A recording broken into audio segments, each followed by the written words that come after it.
Howdy. Welcome to the Texas A&M College of Architecture series on Lessons in Leadership.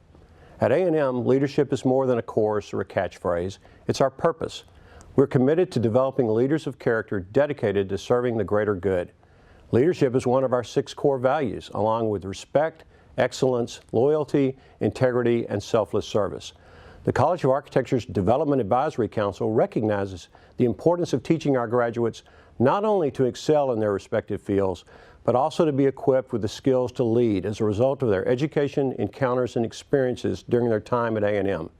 I'm pleased to have collaborated with fellow Advisory Council members Harold Adams and Jim Thompson in the development of a leadership model we've branded as C8. It encapsulates 8 characteristics that define a leader, all beginning with the letter C: character, competence, courage, collaboration, creativity, communication, competition, and community. In the video that follows, you'll learn about these 8 characteristics and much more as one of our college's outstanding graduates tells their story of how Texas A&M impacted their life from their earliest Aggie memories to today. Each story is filled with anecdotes, stories, and lessons learned that will resonate as you shape your own leadership style.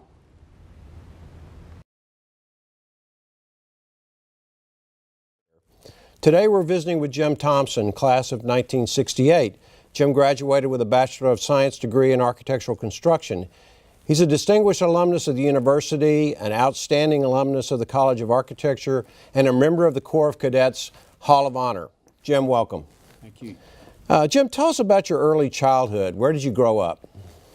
Well, I grew up in a couple places in the brush country of South Texas on an oil camp till I was about 7, and then my dad was an oil field worker, and the offshore drilling started occurring in the early 50s in the Gulf of Mexico, so we moved down to the mouth of the Mississippi River, and we lived about 100 yards from the levee of the Mississippi, so I pretty much had a life of Huckleberry Finn. I played in the river and rode logs, but grew up the rest of my time in Louisiana. Well, how in the world did you get from Louisiana to Texas A&M? Well, I had a good friend who was 2 years older than me and had graduated from the same high school, and he was at A&M. He was in the band, and every time he came home we would meet and he would tell me how wonderful Texas A&M was. And I was looking at other schools. I had been an LSU fan and an Ole Miss fan, and my mother wanted me to go to the University of Texas, and my dad wanted me to go to OU, so I made them both mad and went to Texas A&M. That's great. And your dad was in the oil field, so what made you decide to pursue construction as your career? Well, I think probably the petroleum engineering curriculum had a lot to do with it, like Physics 219 and 220. I had done real well my first semester, but I got pretty involved in the Corps of Cadets and my grades started to drop off. I actually lost a scholarship that I had. And I got to thinking that I'd always been interested in building things as a kid, had an erector set, and I thought maybe building construction would be something that I would be more adept at. That's cool. And what Corps outfit were you in? I was in Squadron 4. We were called the 4 Aces. Wow. And I know that being a fish in the Corps requires all sorts of teamwork. And that really ties to one of our components, collaboration. Can you tell us a little bit about that? Well, as a fish, you come in and everybody's equal. Whether you are wealthy or poor or we're a great football player or whatever, it doesn't matter. We're all the same. We're the same uniform. And we're asked to do things as a class. We're taught to support each other, and we didn't know we were collaborating with each other at the time. We were just working together to be a strong team and to learn teamwork and discipline and to support your buddy, and that's probably a good lesson for all of us. A lot of great friendships built during that time. Oh, great friendships. It's just like, I liken it to my dad had lifelong relationships with the men that he went to war with in World War II, and we weren't at war, but we were in pretty intense situations for a year, and it was difficult, and a lot of guys didn't make it, but those who did, we had a bond for a long time. Now you've had an affinity for the military kind of since an early age in your life. How did that all begin, and where did your military alignment occur? Well, in my family, like many families, my aunts and my uncles and my dad were all in World War II. My grandfathers were in World War I. My dad was a Marine in the South Pacific, and another brother was a Marine, and one brother was a B-17 pilot, one was a tail gunner on B-17. So I grew up asking questions and learning about World War II, and had to decide between whether I wanted to be a Marine or a pilot, and I just thought I needed to be an Air Force pilot, so that was my goal.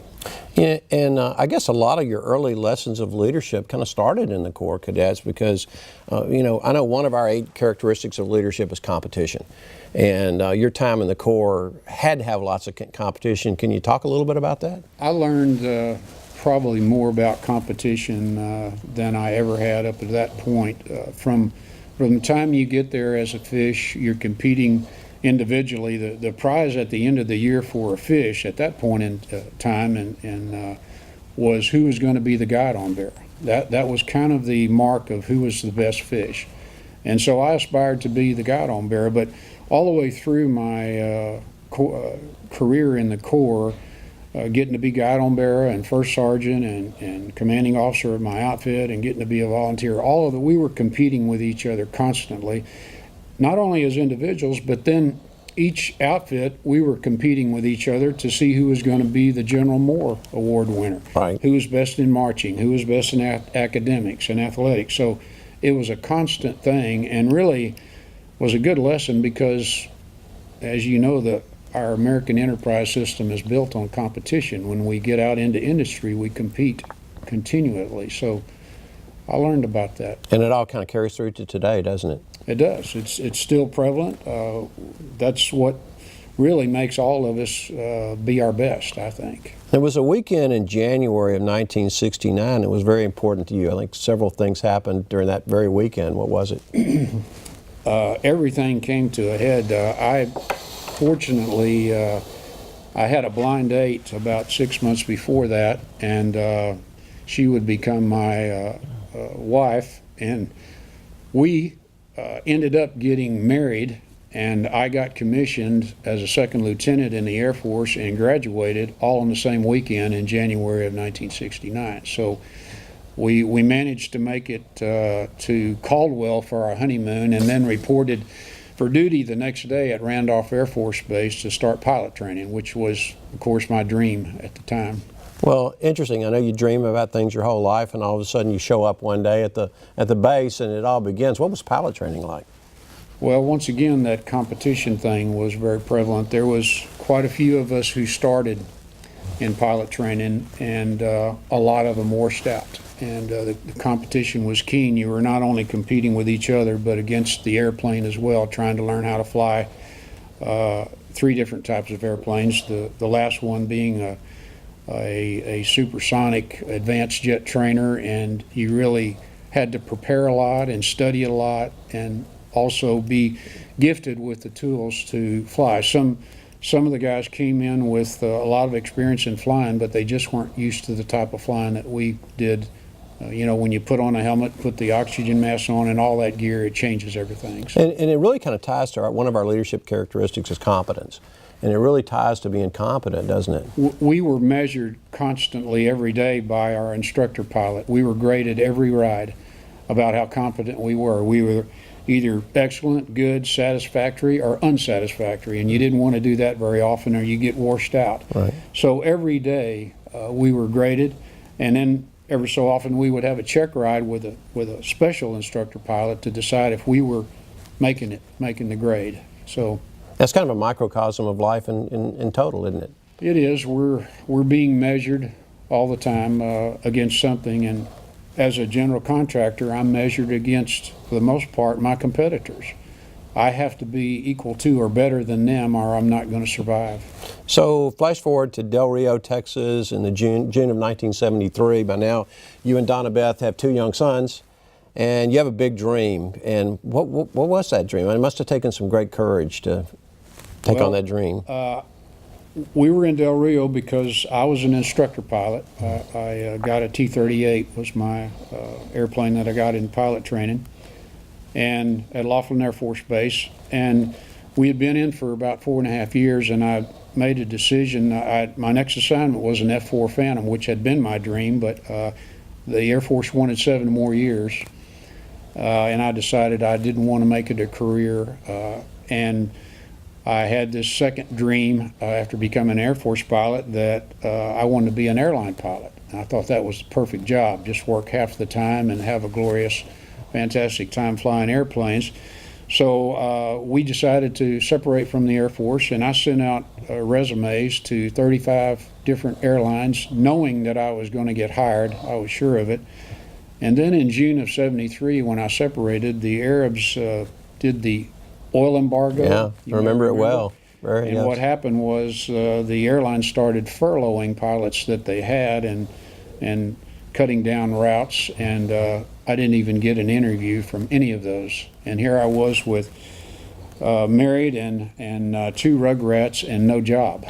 But as it turns out, after a while, you got to blend construction with your dream. How'd that work out? Well, fortunately, I fell back on my, and by the way, this is probably a good lesson. You need to be prepared for things that happen that you don't plan on. Right. I didn't plan on going into construction. I thought I was going to be an airline pilot. But fortunately, I went and interviewed with a big company in Houston and another one in Dallas, and they both offered me jobs. And because the vice president of the company, the one in Dallas, said, oh, by the way, I'll let you fly my airplane too. Wow. That was it. That was an easy choice. So I was able to continue flying, not only for the company, but also personally, and still learn the construction business. That's fabulous. So after 4 years with Beck, you made a critical decision to change jobs. And what happened during this important time in your life? Well, as I began to get some experience and watch what other successful men who had been in the business for a while were doing, one of my friends who had been a project manager at Beck, he was hired by another company, became president there, and he lured me over to go to work for them. I became vice president there, and I began to move up and began to think about the fact that I might be able to do this on my own. And my next job was with the same man who hired me out of the Air Force, who let me fly. He started the company, and I went with him and spent another 4 years improving my work and career, and that got me to the 10-year point, and that's when I decided I built up a good reputation in the industry with the subcontractors and vendors that you have to work with that are so critical to our success, and that's when I decided to hang up my own shingle and give it a shot. Yeah, during this same time, your third son, Cody, was born, so there was a little pressure to perform there. We were adding to the group. While we were in the Air Force, there was something called zero population growth that they kind of told all of us. They didn't require it, but they kind of encouraged us second lieutenants. You probably only need to have 2 kids. Well, when we did that, but when we got out later on, we decided, why not? We need to have another one, yeah. And then along comes Cody. He was supposed to be the girl, but we're glad he came along. In starting your own business, people trusted you. You had built a reputation of a man of character, and character is another one of the important characteristics we have in leadership.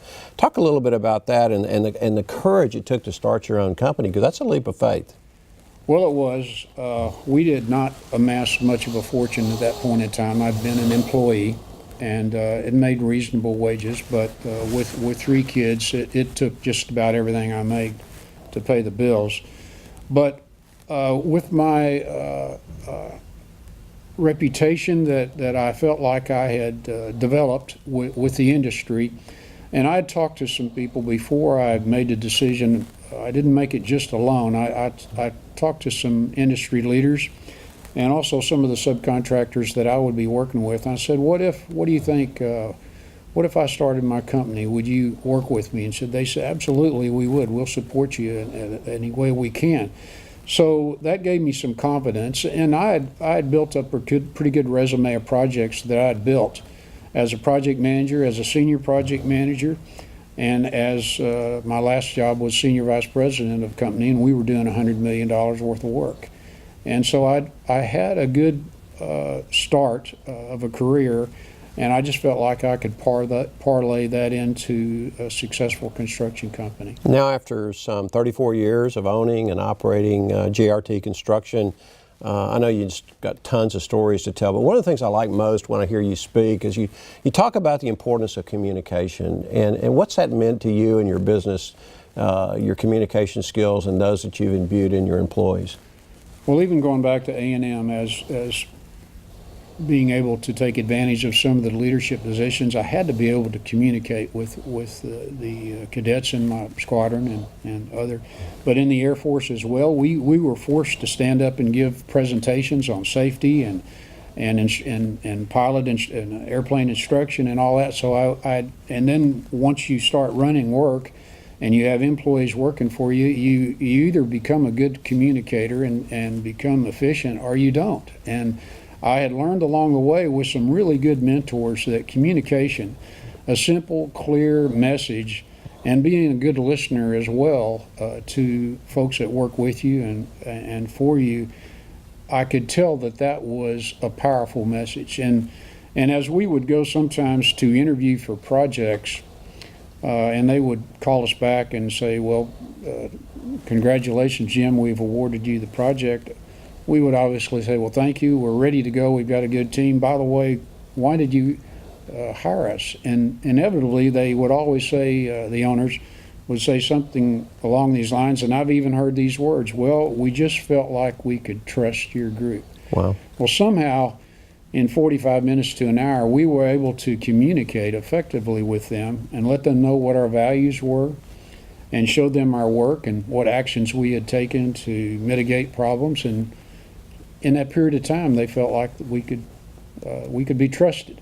But communication, being able to talk to blue-collar people and white-collar people, is essential for a general contractor to be successful. And you really built that in as a foundation of your business. It is. It's an anchor. I require, as best I can, and train my people to be really good communicators. Another thing that comes up inevitably when you talk about the built environment is the subject of creativity. And so often the stereotype is that creativity is in the purview of the architects and the engineers. But of your opinion, you need to be creative as a builder too, correct? You do, and I've always kind of thought of the architects and artists. My wife is a bit of an artist, so they're the creative ones. But when I reflect on what we have to do as general contractors, and you know, the means and methods that are mentioned in the spec books from the architects and engineers, well, that's what we have to be creative at. How are we going to build this project? What type of cranes? How many cranes?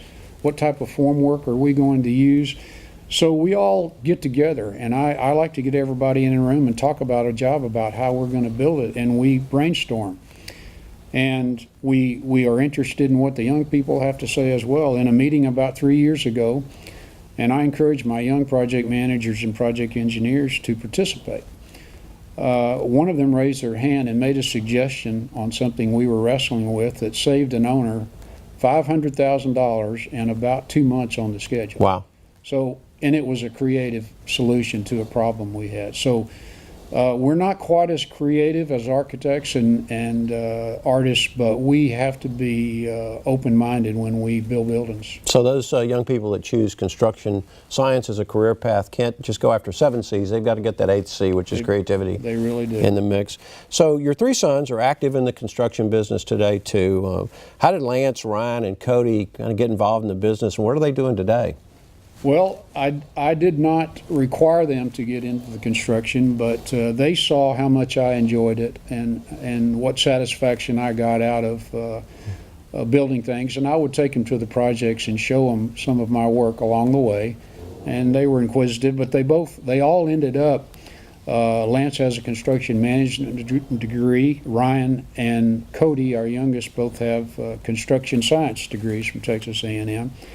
And Lance is a senior project manager with my firm. I required all of them. I said, if you want to go to work for me, you have to work for another contractor for 5 years. And they all have done that. Lance was a superintendent for almost 17, 18 years, and he's moved into the office and become a senior project manager. Ryan is now, as of January 1st of 2014, president of the company. Fantastic. And Cody, he has been out on the West Coast for 12 years ever since he graduated, and we're not sure if he's coming back, but he has a place in the company if he chooses to. But they all have construction in their blood. They do, and they enjoy it, and now that they're working with me, they're beginning to have some of the same wonderful experiences and the satisfaction that I got out of my career. Now you're at a different point in your life. You've clearly made a shift from success, which you're highly successful, to significance. So what does that mean in your life today, and how have your priorities changed, and what kind of things are you doing from a leadership capacity today? Well, fortunately, I've got a little more time now, late in my career, now that the boys are kind of running the company and doing the heavy lifting.